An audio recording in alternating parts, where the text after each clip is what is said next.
Então vamos lá, né, gente? São 11 horas e 5 minutos. Vamos começar a nossa live, né? Mais uma vez, bom dia a todos. Me sinto muito feliz com a presença de todos. Minha amiga Giedra acabou de entrar, nossa futura promotora de justiça.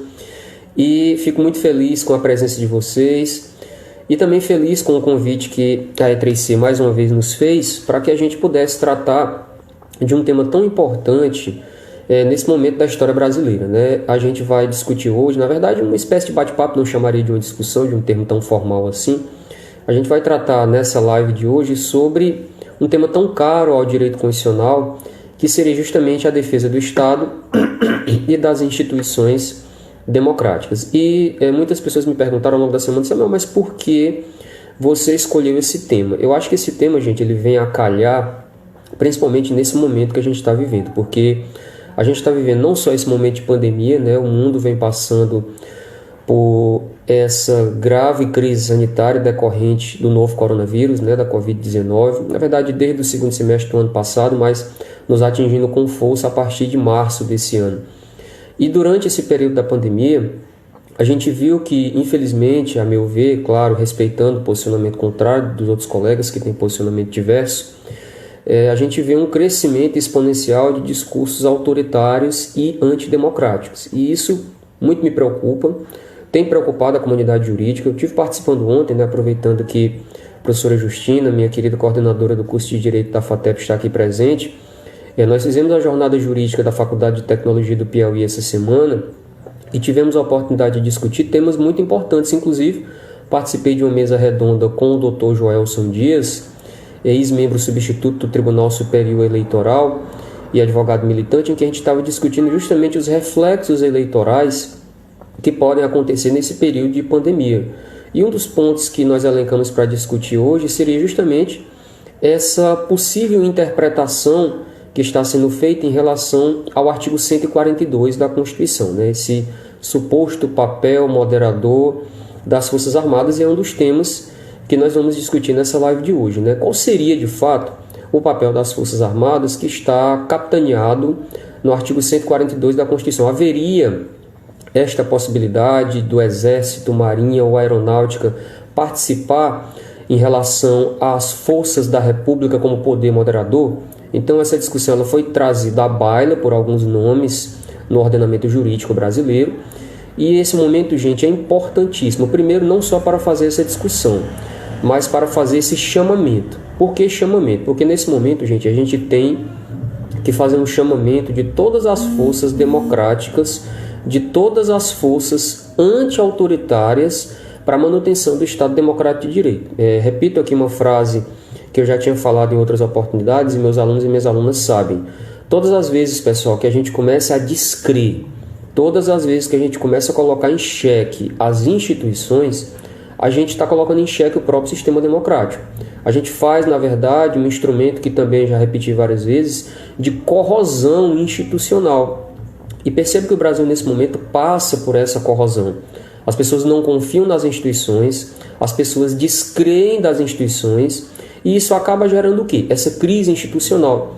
Infelizmente, a gente tem visto até nessas últimas manifestações em que isso tem acontecido em relação a determinadas faixas, palavras de ordem, em que pessoas têm preconizado fechamento do Congresso Nacional, impeachment de membros do Supremo Tribunal Federal e até fechamento da Corte Suprema. Então, na verdade, pessoal, esse tipo de discurso tem que ser duramente combatido, porque nesse momento em que a gente vive, essa quadra complicada que nós vivemos, exige de nós crença no regime democrático.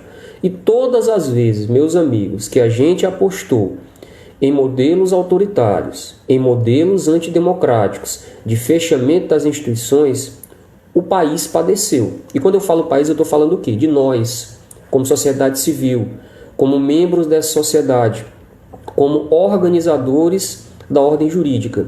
Então, todas as vezes em que nós apostamos em soluções autoritárias, a gente viveu durante um longo período esses momentos de ruptura democrática. Então, esse momento eu acho que é essencial para a gente fazer esse debate, para a gente fortalecer as instituições e para que possamos cada vez mais crer nessas instituições. Eu sei que muitas pessoas tendem a ter ojeriza em relação ao processo político, tendem a ter algum tipo de problemática com membros do Congresso Nacional. É normal, e eu entendo perfeitamente também como cidadão, que as pessoas tenham essa queixa em relação à atuação dos congressistas, ou até em relação à atuação ativista, por exemplo, em algumas situações do Supremo Tribunal Federal. Isso é perfeitamente legítimo dentro do Estado Democrático de Direito. A gente não pode se apegar e muito menos dar vazão a discursos autoritários de quebra ou de ruptura institucional. E, infelizmente, é isso que nós temos observado. Esse crescimento desses discursos, de vozes, inclusive, do meio jurídico, né? Infelizmente, a gente viu que algumas vozes do meio jurídico, infelizmente, têm encampado essas tendências. Então, eu escolhi realmente esse tema, não só pela questão da defesa do Estado, das instituições democráticas, que a gente vai atacar, inclusive, em algumas questões que eu selecionei, todos vocês tiveram acesso, né? A gente selecionou algumas questões para tratar sobre o Estado de defesa, sobre o Estado de sítio, que são intervenções constitucionais, e isso é bem claro que se diga, gente. As intervenções que a gente vai tratar aqui, como por exemplo o Estado de defesa, o Estado de sítio, a própria intervenção federal, são intervenções legítimas. São formas anômalas, mas legítimas de intervenção na ordem jurídico-constitucional, diferentemente, a meu ver, da interpretação que está se querendo dar em relação ao artigo 142 da Constituição. Então, gostaria de começar essa live mais uma vez saudando a todos, professor Johnny, grande Marcelino, Fernando,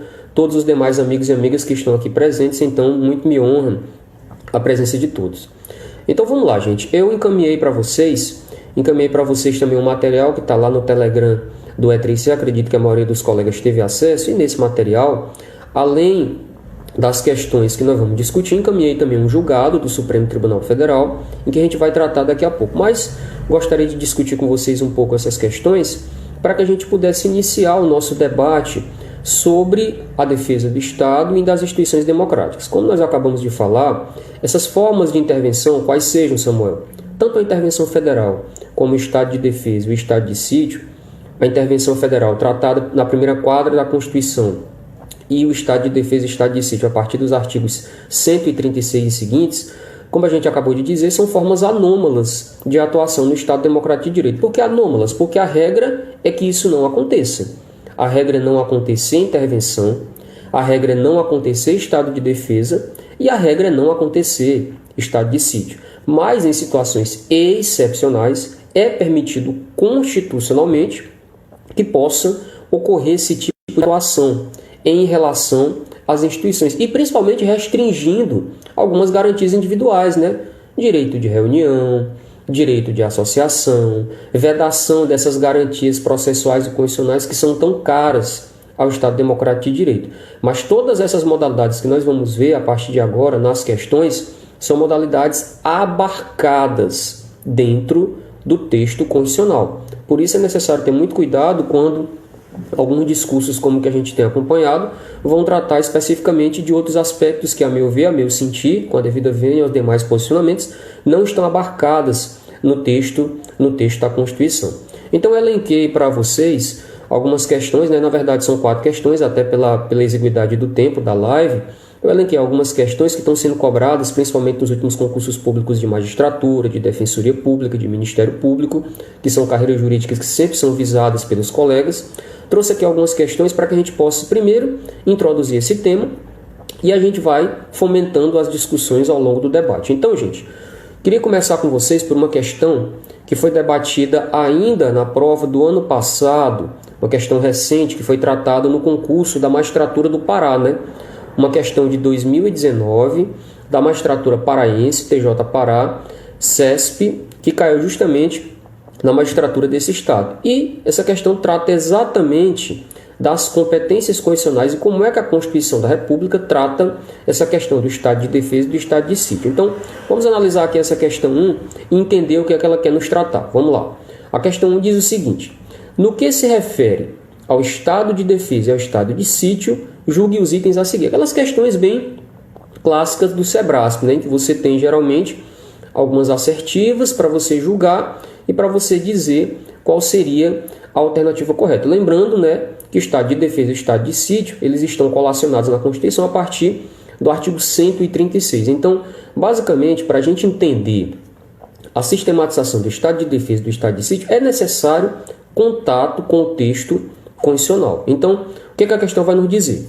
Aspectos relacionados ao estado de defesa e ao estado de sítio. Então, a gente vai julgar os itens para a gente entender e chegarmos à alternativa correta. Vamos aos itens, então. O que diz o item 1? O Senado Federal pode suspender o estado de defesa, mas não pode suspender o estado de sítio. Pessoal, cuidado, que geralmente quando as questões abordam estado de defesa e estado de sítio, regra geral, salvo algumas exceções, eles vão abordar a literalidade do texto constitucional. Como eles vão abordar a literalidade, para você conhecer as questões e para não errá-las, você tem que ter contato com esse texto, justamente para você não correr o erro ou não incorrer na possibilidade de redundar em algum erro. Então, nesse caso, Samuel, como é que eu vou saber de fato se isso é competência do Senado, competência da Câmara ou competência do Congresso? Pessoal, lembrem que as competências do Congresso Nacional estão dispostas um pouco antes na Constituição. A competência do Congresso Nacional ela está presente, vamos aqui para a Constituição Federal, lá no artigo 49 da Constituição. Veja o que nos diz o artigo 49, acompanhe comigo. É da competência exclusiva do Congresso Nacional. E o que está aqui colocado nessa questão, gente, é exatamente a previsão do inciso 4º do artigo 49. Veja, é competência exclusiva do Congresso Nacional, inciso 4º. Aprovar o estado de defesa e a intervenção federal, autorizar o estado de sítio ou suspender qualquer uma dessas medidas. Então, primeira pegadinha que você, meu aluno, e você, minha aluna, tem que estar atento.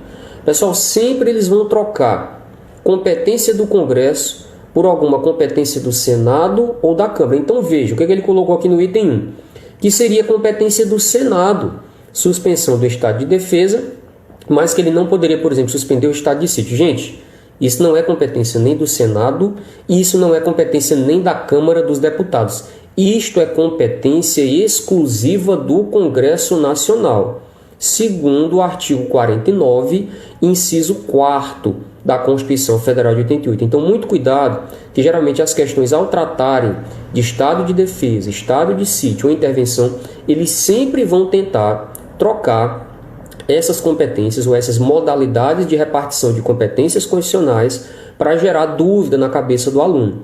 Então, fatalmente, a gente observa que o item 1 está incorreto, né? Porque isso não seria competência do Senado, e sim competência exclusiva do Congresso Nacional, segundo o que nós acabamos de ver no artigo 49, inciso 4º da Constituição. Então, de cara, o item 1 está incorreto, né?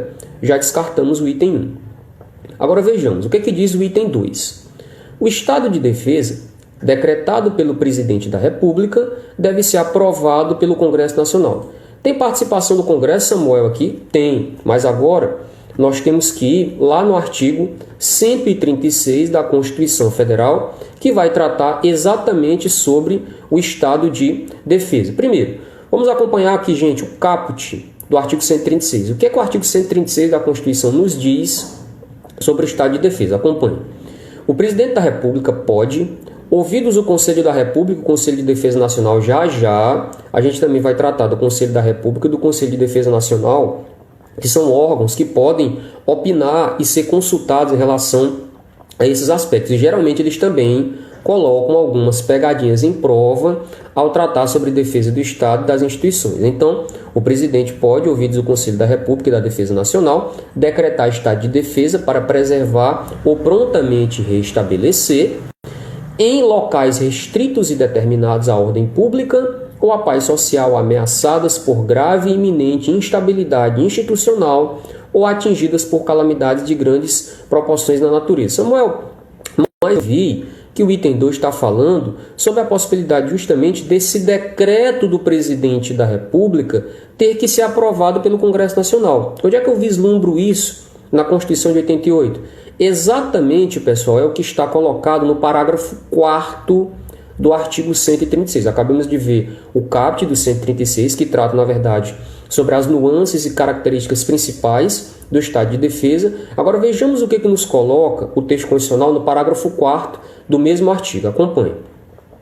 Decretado o estado de defesa ou sua prorrogação, já que ele também pode ser prorrogado, o presidente da República, dentro de 24 horas, submeterá o ato com a respectiva justificação ao Congresso Nacional, que decidirá por maioria absoluta. Pessoal, que tipo de ato é esse em que você tem a participação de vários poderes da República? É o famoso ato administrativo complexo, em que vários poderes estão interferindo na consecução desse ato. Então, claramente, a gente observa que o item 2 está correto, porque o estado de defesa, de fato, ele pode ser decretado pelo presidente da República, como a gente viu exatamente colocado no caput do artigo 36, mas deve haver a participação exatamente do Congresso Nacional, para que ele possa ratificar esse ato presidencial, baseado no que nos repassou aqui a informação do parágrafo 4º. Então, de fato, item 2 corretíssimo, né? Rodrigo, professor Rodrigo, prazer tê-lo aqui, querido.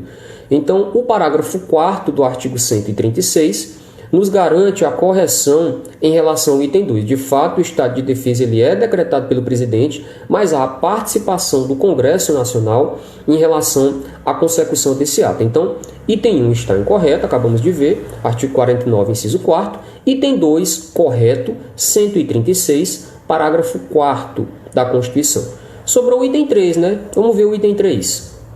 O presidente da República deve solicitar ao Congresso Nacional a autorização para decretar o estado de sítio. Veja que agora o item 3 sai da órbita do estado de defesa e adentra no estado de sítio. Será que de fato também tem a participação do Congresso Nacional em relação ao estado de sítio? Pessoal, o estado de sítio é tratado especificamente lá no artigo 137 da Constituição. O 136 trata do estado de defesa e o 137 trata do estado de sítio. Então vejamos o que nos diz o artigo 137 da Constituição de 88. Acompanhe. O presidente da República pode, ouvidos o Conselho da República e o Conselho de Defesa Nacional, solicitar ao Congresso Nacional a autorização para decretar o estado de sítio nos casos de... E aí vem as possibilidades em que você pode decretar o estado de sítio nos incisos do artigo 137. Então percebemos que o inciso 3 também está correto, né? Então veja que nessa primeira questão, uma prova da magistratura do estado do Pará, do ano passado, recentíssima, 2019, você resolveria essa questão com o texto da Constituição, com o artigo 49 e com os artigos 136 e 137. Então, correto o item 3, segundo a literalidade do artigo 137 da Constituição. Então, de fato, pessoal, perceba que essas questões elas vão fazer o quê? Trocadilhos.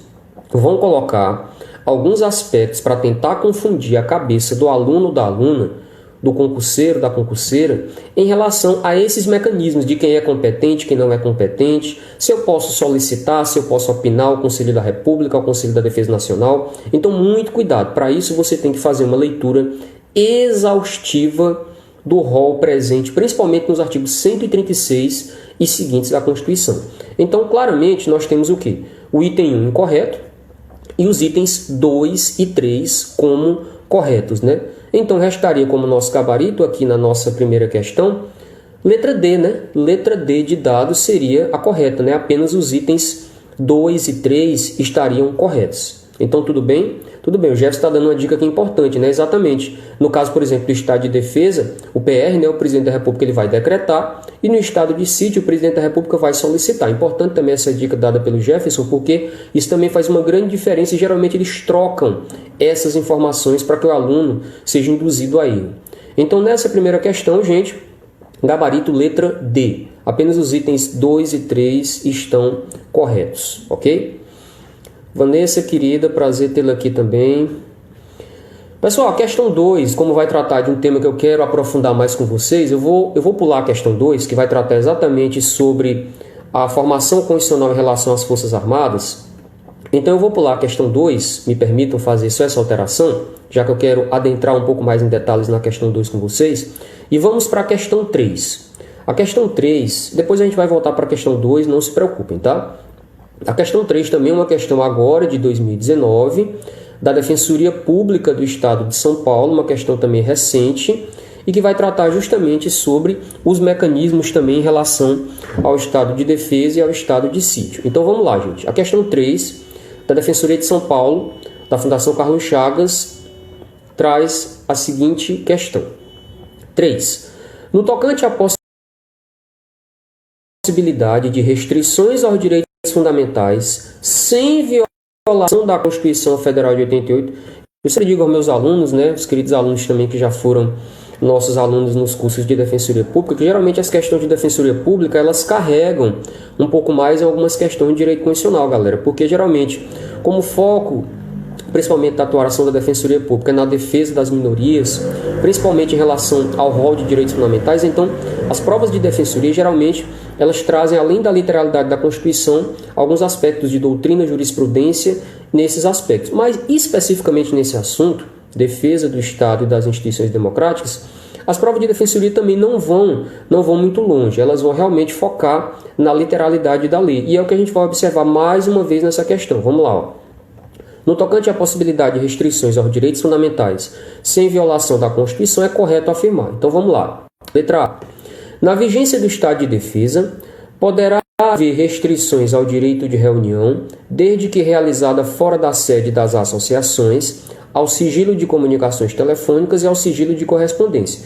Nós já sabemos, né, que durante o estado de defesa e durante o estado de sítio, nós temos de fato restrições à ordem democrática e principalmente restrições a garantias fundamentais. Agora, qual é a dúvida que sempre ocorre ao aluno e à aluna ao tratar dessas restrições? Samuel, quais seriam então as restrições autorizadas pelo texto constitucional em relação ao estado de defesa ou ao estado de sítio? Para isso, pessoal, vamos novamente visitar o texto constitucional lá no artigo 136, que a gente acabou de ver.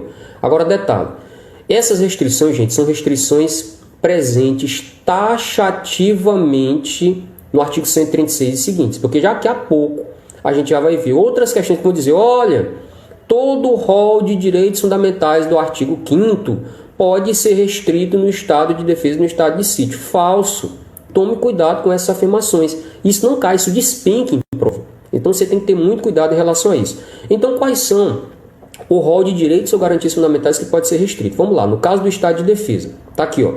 O decreto que instituir, parágrafo 1º do artigo 136 da Constituição. Acompanhe. O decreto que instituir o estado de defesa determinará o tempo de sua duração, especificará as áreas a serem abrangidas e indicará nos termos e limites da lei as medidas coercitivas a vigorarem, dentre as seguintes. Agora, acompanhe comigo. Olha o que diz o inciso 1º, gente. Quais são as restrições a direitos que podem acontecer dentro do estado de defesa? Pode acontecer restrição ao direito de reunião, e isso responde à nossa questão, olha. Ainda que exercida no seio das associações. O que a letra A está nos colocando?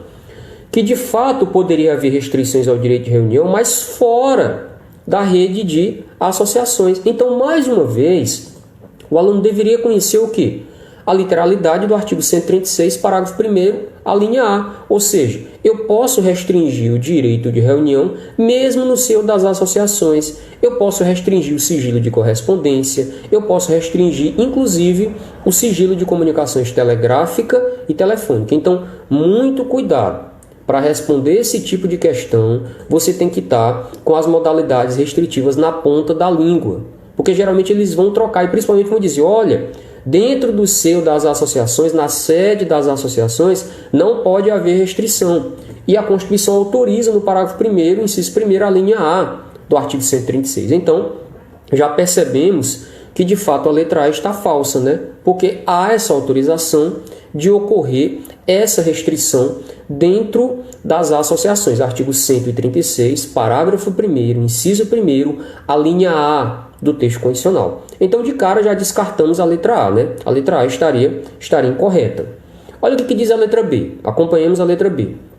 Na decretação do estado de defesa, mais uma vez, ó, poderá haver restrições a qualquer dos direitos elencados no artigo 5º da Constituição, inclusive a determinação da incomunicabilidade do preso. Pessoal, isso é um tema que já foi inclusive debatido através da Constituição. Inclusive, o Código de Processo Penal teve um artigo considerado inconstitucional, ele não foi recepcionado pela Constituição, exatamente por tratar da ideia da incomunicabilidade do preso. Vamos novamente aqui fazer uma visita ao artigo 136, porque, olha, na vigência do estado de defesa, olha o que pode acontecer. A prisão por crime contra o Estado, determinada pelo executor da medida, será por isso comunicada imediatamente ao juiz competente, que a relaxará se não for legal, facultado ao preso requerer o exame de corpo de delito à autoridade policial. Só que a pergunta está falando sobre possibilidade de incomunicabilidade do preso. É possível, pessoal, no ordenamento constitucional vigente, mesmo em situações excepcionais, como é o caso, por exemplo, do estado de defesa, incomunicabilidade do preso? E eu tenho certeza que o meu aluno e a minha aluna sabe que não. Isso está colacionado também na Carta Constitucional de 88, mais especificamente no inciso 4º do parágrafo 3º do artigo 136. E ele é taxativo. Veja o que diz o inciso 4º. É vedada a incomunicabilidade do preso, ou seja, mesmo numa situação anômala, excepcional, como estado de defesa ou estado de sítio, não é permitida qualquer incomunicabilidade. Veja, essa regra não é recepcionada pela Constituição em relação à incomunicabilidade justamente para evitar qualquer prisão arbitrária, para evitar qualquer violação a direitos e garantias fundamentais. Então, com isso, todo mundo deve ter essa certeza. Não pode ocorrer nenhum tipo de regra de incomunicabilidade do preso. Então, perceba que, mais uma vez aqui, a letra B buscou saber do aluno se ele sabia das características do artigo 136, parágrafo 3º, inciso 4º da Constituição de 88. Então, a letra B também está incorreta, né? Porque não pode haver determinação de qualquer modalidade de incomunicabilidade do preso, né? Então, letra B também está fora, né? Não seria o nosso gabarito. C. Acompanhe. Na vigência do estado de defesa, poderá haver prisão por crime contra o Estado por período indeterminado, ainda que não haja autorização do Poder Judiciário. Pessoal, vamos lá novamente para o parágrafo 3º. Pessoal, há possibilidade de prisão no estado de defesa? Sim. Inclusive, isso está colocado no 136, parágrafo 3º, nós acabamos de ver. Vamos lá. Ó. Na vigência do estado de defesa, a gente viu agora há pouco que pode ocorrer prisão por crime contra o Estado. Agora, a pergunta é, cabe nesse caso do estado de defesa prisão por período indeterminado, pessoal? Olha o que diz o inciso 1º, a gente acabou de ver. A prisão por crime contra o Estado, determinado pelo executor da medida, será por este comunicado imediatamente ao juiz competente. Ou seja, você tem a interveniência do Poder Judiciário. E o inciso 3º, ele ainda é mais clarividente sobre isso. Olha o que diz o inciso 3º do parágrafo 3º do artigo 136 da Constituição. A prisão ou detenção de qualquer pessoa não poderá ser superior a 10 dias, ou seja, cai por terra essa ideia de prisão por tempo indeterminado, salvo quando autorizada pelo Poder Judiciário. Então, na verdade, dois erros aqui, né, nesse item. Primeiro, a ideia justamente de que pode haver prisão por tempo indeterminado, a gente acabou de ver que não cabe essa hipótese, e, obviamente, caso possa ocorrer uma prisão acima do prazo de 10 dias, ele tem que ser autorizado pelo Poder Judiciário. Então, de fato, tem várias incorreções aqui no item C, na questão C, na letra C, na verdade, justamente capitaneados no artigo 136, parágrafo 3º, incisos 1º e 3º da Constituição. Não há prisão por tempo indeterminado e, quando ocorrer esta modalidade, tem que haver interveniência do Poder Judiciário. Então, cuidado em relação a esses aspectos. Então, letra C também incorreta, né? Artigo 136, parágrafo 3º, incisos 1º e 3º da Constituição. Vamos para a letra D? Vamos lá para D. Na vigência do estado de sítio, em virtude de comoção grave de repercussão nacional, poderá ser suspensa a liberdade de reunião e determinada a busca e apreensão de domicílio. Vamos lá, como ele está tratando de estado de sítio, a gente tem que ir lá para o artigo 139 da Constituição. E o artigo 139 nos diz o seguinte, vamos lá para o 139. Na vigência do estado de sítio, decretado com fundamento no 137.1, o 137.1, pessoal, vai tratar exatamente do que está colocado na questão, comoção grave de repercussão nacional ou ocorrência de fatos que comprovem a ineficácia da medida. Então, todas as vezes de vigência de estado de sítio, através dessa hipótese, do 137, inciso 1º, poderão ser tomadas contra as pessoas as seguintes medidas. O que a questão nos diz? Eu posso restringir, no caso aí, eu posso restringir liberdade de reunião. A liberdade de reunião, gente, está prevista onde? Lá no inciso 4º do artigo 139, suspensão da liberdade de reunião. Então, pode haver suspensão da liberdade de reunião em relação ao estado de sítio. E busca e apreensão em domicílio, né? Exatamente no inciso subsequente, no inciso 5º. Então, perceba que encontramos o gabarito, né? De fato, está correto o que está na letra D, né? Na vigência do estado de sítio, em virtude de comoção grave de repercussão nacional, poderá ser suspensa a liberdade de reunião e determinada a busca e apreensão em domicílio, né? Artigo 139, incisos 4º e 5º da Constituição Federal de 88. Então, bacana, correto o entendimento da letra D em relação ao estado de sítio. Agora veja aquela questão que a gente estava falando sobre o rol de direitos fundamentais, que tem questões que vão colocar que boa parte do rol de direitos fundamentais pode ser afetado no estado de defesa e do estado de sítio, e você tem que estar atento em relação a isso. Olha o que diz a letra E. Na vigência do estado de sítio, em virtude da ocorrência de fatos que comprovem a ineficácia da medida tomada durante o estado de defesa, poderá haver restrições a quaisquer direitos fundamentais. Pessoal, todas as vezes que você vê esse tipo de afirmação totalizante em relação ao rol de direitos fundamentais afetados tanto no estado de defesa ou no estado de sítio, não tenha medo, marque falso, porque nesse caso apenas a suspensão em relação à liberdade de reunião, busca e apreensão, intervenção nas empresas, requisição de bens, ou seja, apenas no rol previsto nos artigos 136, 137, 138 e 139 é que podem ser afetados. E geralmente o que as questões querem? Induzir o aluno a erro dizendo, olha, todo e qualquer direito fundamental pode ser afetado no estado de defesa e no estado de sítio. Então, muito cuidado em relação a esse tipo de afirmativa. Então, claramente falso, né? Até pela literalidade do artigo 139 da Constituição. Não é qualquer rol, não são todos os direitos fundamentais que podem ser afetados no estado de defesa ou no estado de sítio. Então, de fato, aqui na questão de número 3, né, lembrando que a gente saltou a questão 2 para voltar daqui a pouquinho, na questão 3 o nosso gabarito seria letra D, né, artigo 139, inciso 4º e 5º, né, da Constituição Federal de 88. A questão 4, gente, que eu coloquei também é uma questão recente, né? Vejam que as questões de magistratura que estão caindo, principalmente em relação à defesa do Estado das instituições democráticas, não estão indo muito longe em relação, por exemplo, ao aspecto de jurisprudência. Nesse ponto, o aluno e a aluna realmente, valendo-se da Carta Constitucional de 88, conseguiria responder essas questões, mas é interessante que o aluno tenha cuidado em relação a esses pontos. Por exemplo, na magistratura catarinense, que também cobrou esse assunto na sua prova em 2019, que é a próxima questão, trata exatamente sobre isso. Então, vamos para a questão de número 4. Tudo bem, pessoal? Tranquilo? Camila está dando para acompanhar, querida, Matheus, Easy, tudo tranquilo? Ok? Então vamos lá, vamos para a questão de número 4. A questão 4 continua tratando sobre defesa do Estado e das instituições democráticas. Veja o que nos diz a questão 4.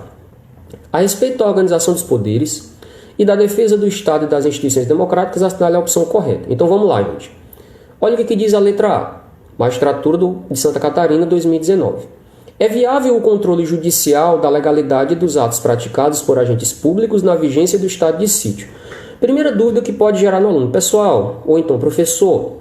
Mas, por exemplo, se o estado de defesa, o estado de sítio, são situações anômalas, haveria alguma possibilidade de controle judicial em relação aos casos que são afetados ou que são afetos àquela situação específica? Pessoal, cuidado.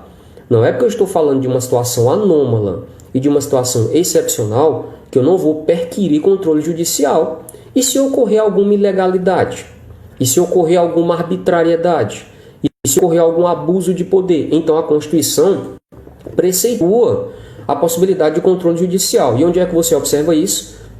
Lá no artigo 141 da Constituição. Olha o que diz o artigo 141.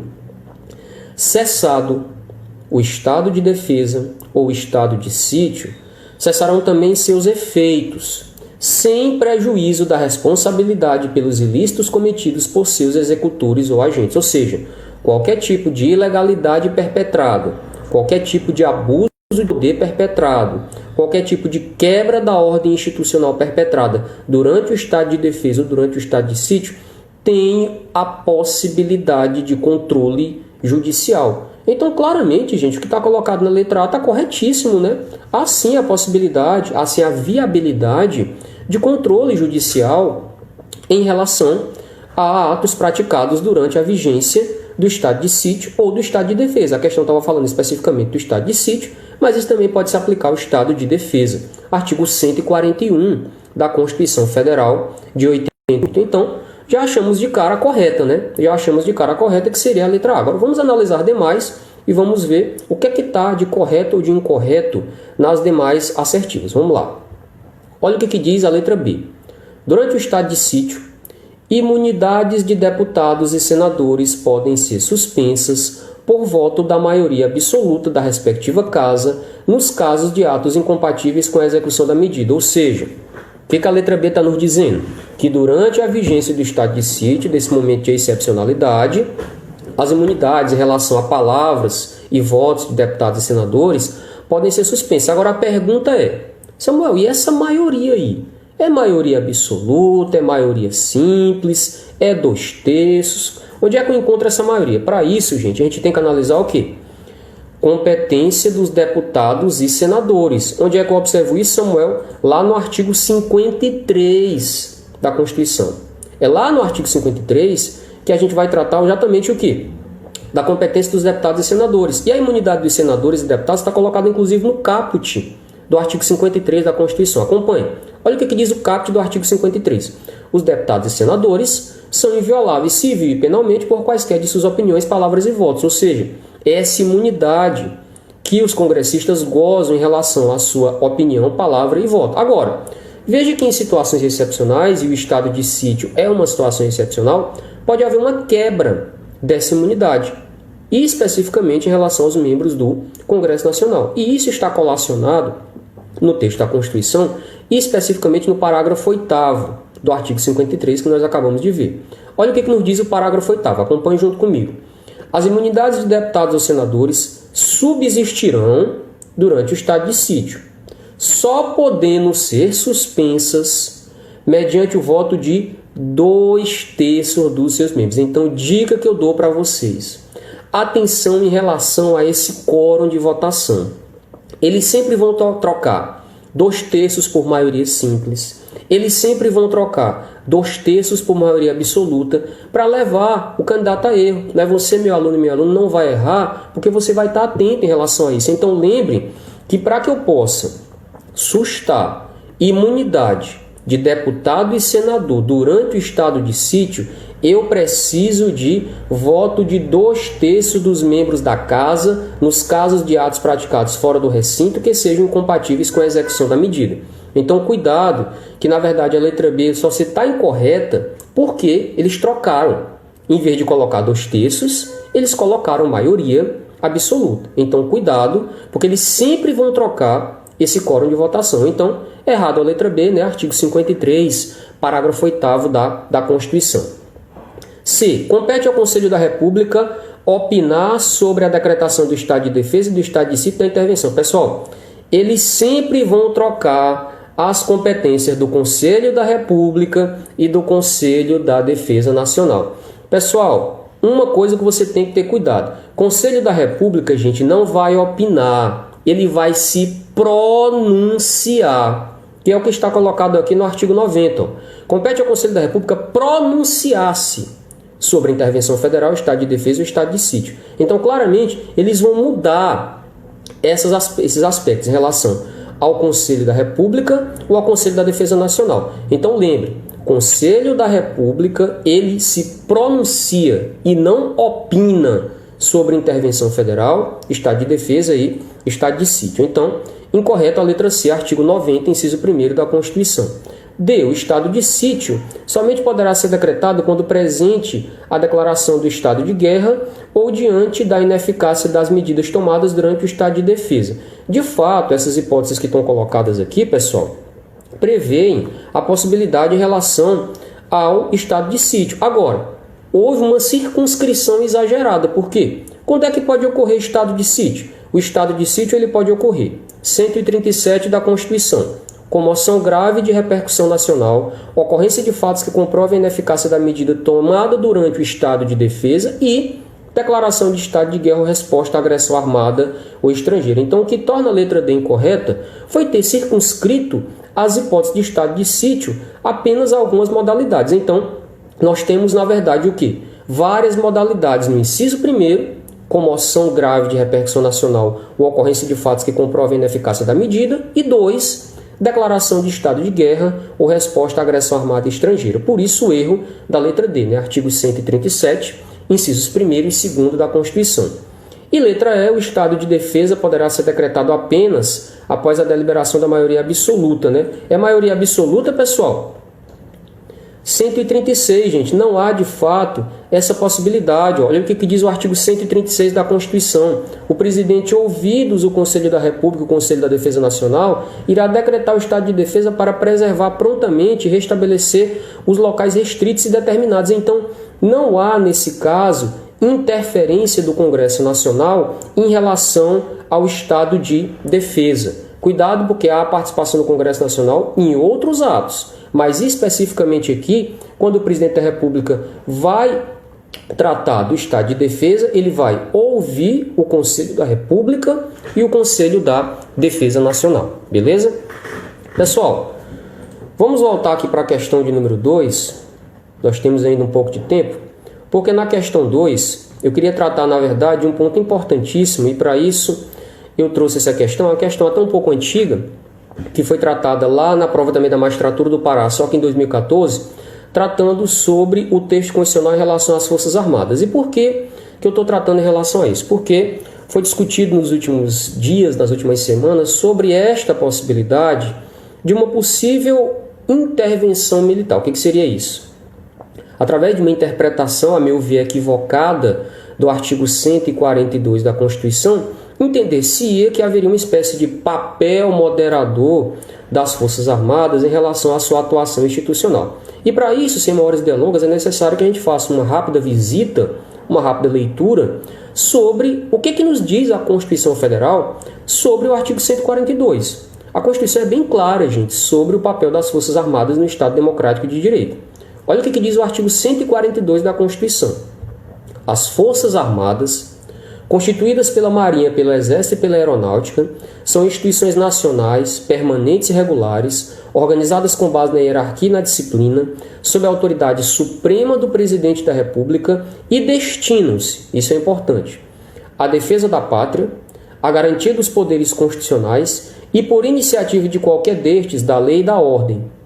Então veja, gente, algumas vozes têm colocado, inclusive na verdade isso começou através de um debate feito pelo professor Ives Gandra, né? Professor Ives Gandra Martins, que levantou esta possibilidade de que haveria uma possibilidade de moderação ou atuação moderadora das Forças Armadas com uma interpretação sistemática do artigo 142 da Constituição.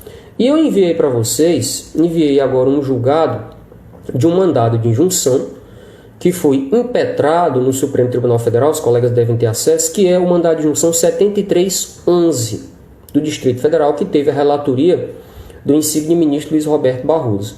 E, na verdade, num voto bastante didático, uma decisão bastante didática, o ministro Barroso ele tem essa característica, né? Ele é ex-professor da Universidade Estadual do Rio de Janeiro. O ministro Barroso ele atacou pontos nevrálgicos, né, em relação a esse aspecto. Então, na verdade, pessoal, apenas tratando um pouco sobre isso, não vejo essa possibilidade de moderação por parte das Forças Armadas. Inclusive, faço a remissão aqui ao voto do ministro Barroso, que foi claro e evidente em relação a isso. O ministro Barroso começa tratando exatamente disso na emenda. Processo constitucional, mandado de injunção, separação de poderes, Forças Armadas e poder moderador. Mandado de injunção por meio do qual se requer a regulamentação do artigo 142 da Constituição. Você sabe muito bem, meu aluno e minha aluna sabe, que o mandado de injunção é utilizado quando há uma falta de norma regulamentadora em relação a aspectos atinentes a normas constitucionais. Então, entendeu-se que haveria a possibilidade de se tratar da regulamentação do artigo 142. Mas o ministro Barroso, gente, ele foi bastante claro, evidente e didático, como eu falei, em relação a esses aspectos. Por quê? O que ele coloca dentro do seu voto bastante substancioso? Nos quase 30 anos de democracia no Brasil, sobre a Constituição de 88, as Forças Armadas têm cumprido o seu papel constitucional. Agora, isso é uma questão até histórica, gente. Eu acredito que meus alunos e minhas alunas lembram. Pessoal, o poder moderador, que na verdade é aquela função quadripartida de poder que nós adotamos lá na Carta Constitucional Imperial de 1824, ele não subsiste mais. Desde a Constituição Republicana de 1891, que foi nossa primeira carta constitucional sob a égide do republicanismo, que nós não temos mais poder moderador com resquícios do absolutismo. Nós adotamos o quê? Um modelo tripartito. lá do Barão de Montesquieu e também de Locke.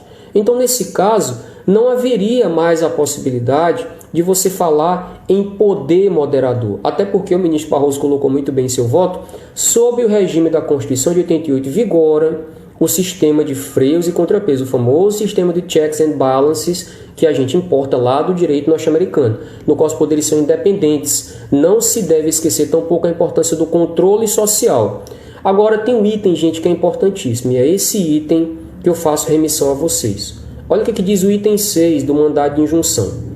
Nenhum elemento de interpretação, agora adotando um viés hermenêutico, literal, histórico, sistemático ou teleológico, autoriza dar ao artigo 142 da Constituição o sentido de que as Forças Armadas teriam uma posição moderadora hegemônica.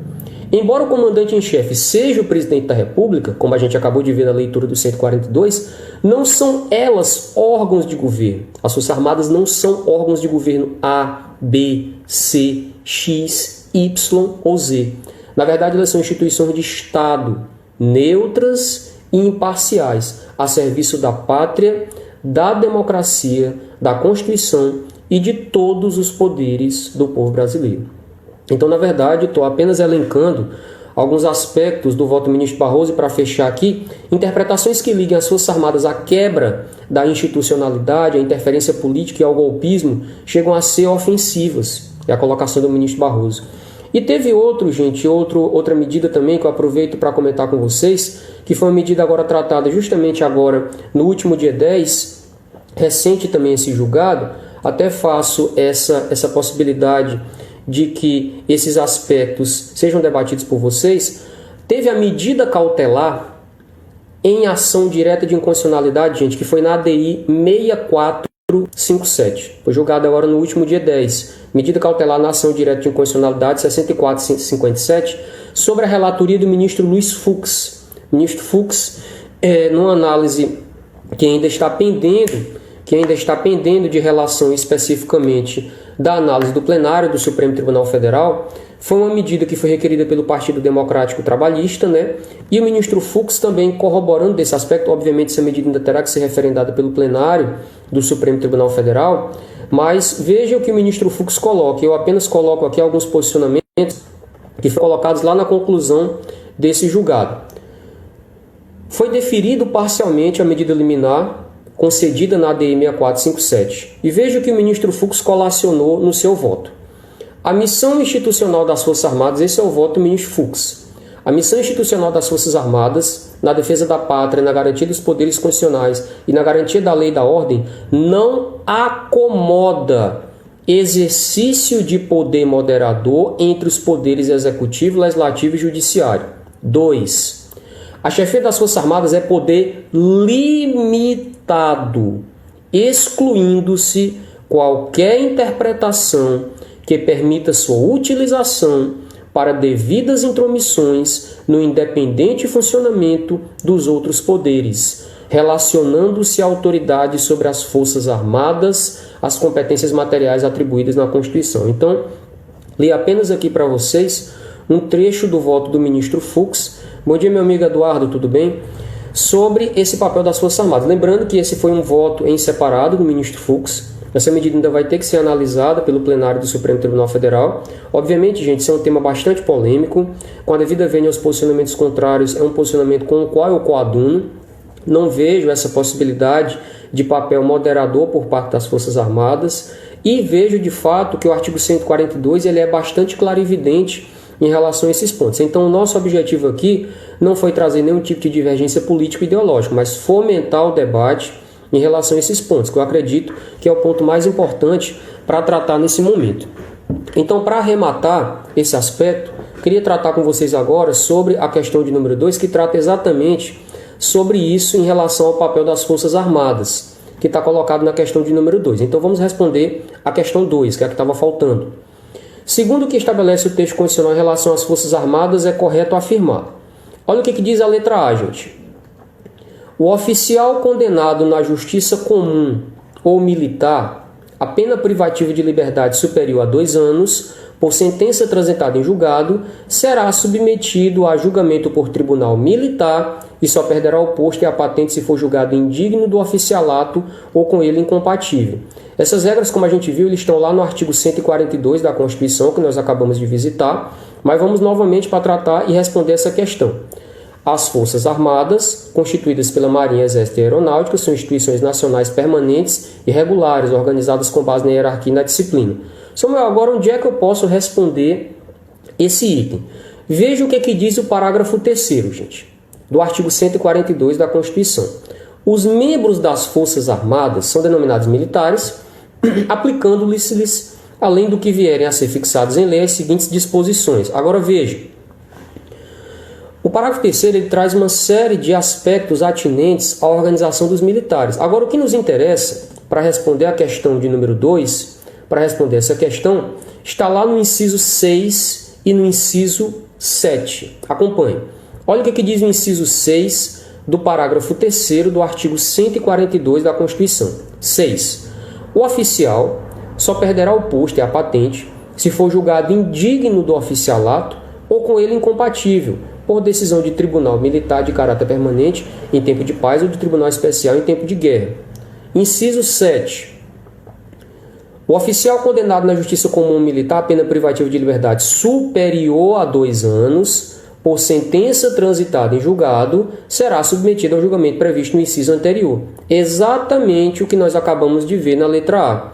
A hipótese prevista de oficial condenado na Justiça Comum Militar a pena privativa de liberdade superior a 2 anos por sentença transitada em julgado, em que ele poderá perder a patente se ele for julgado indigno do oficialato ou com ele incompatível. Então, acabamos de ver que o artigo 142, parágrafo 3º, incisos 6 e 7 da Constituição Federal garantem a resposta correta da letra A. Os demais itens, gente, tanto o item B como o item C, o item D e E, eles vão tocar sobre outros pontos. Eles vão tocar em relação a pena superior a 1 ano, na letra B. Você já retiraria a letra B, porque nós já acabamos de ver que a pena tem que ser o quê? Superior a 2 anos. Por isso a incorreção da letra B. C. Sindicalização é direito militar. Acabamos de ver que pela regra do 142, a organização militar é baseada no quê? Na hierarquia e na disciplina. E se houvesse a possibilidade de sindicalização, haveria quebra da hierarquia e da disciplina. Então não há previsão da ideia de sindicalização. Militar, mesmo em serviço ativo, pode estar afiliado a partido político, exceto comandantes da Marinha, Exército e Aeronáutica.